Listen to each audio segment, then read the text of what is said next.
Hello friends అందరికీ, ఇదైతే part 2 అనమాట. ఇక మేమైతే మార్నింగ్ ఫ్రెష్ అప్ అయ్యి అయితే బొడ్రాయి ప్రతిష్టాపన చూడనీకైతే వెళ్తున్నాము. ఇక మా పెద్దదిన చిన్నదిన అయితే మాకంటే ముందే వెళ్ళిళ్ళు మంగళహారతి పట్టుకొని. ఇక మేమైతే నెక్స్ట్ వెళ్తున్నాము.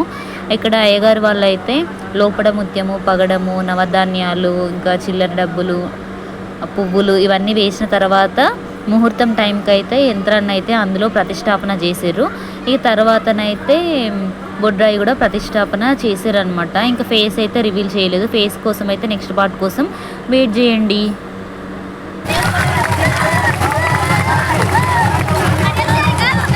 ఇక్కడ గెస్ట్గా అయితే కడియం శ్రీహరి గారు అయితే వచ్చిర్రు. ఇక వచ్చిన తర్వాత కొద్దిసేపు అయితే స్పీచ్ అయితే ఇచ్చిళ్ళు. ఈ గర్నెపల్లి ఊరి కోసం అయితే రింగ్ రోడ్డు అయితే వేపిస్తానని హామీ అయితే ఇచ్చిందనమాట.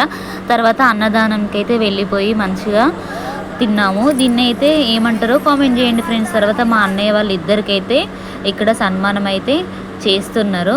ఇంకా అమ్మవార్లు ఎలా ఉన్నారు, బొడ్రాయి దగ్గరికి వెళ్ళి మేము ఏం చేసామో చూడాలంటే పార్ట్ 3 కోసం వెయిట్ చేయండి ఫ్రెండ్స్. Bye friends.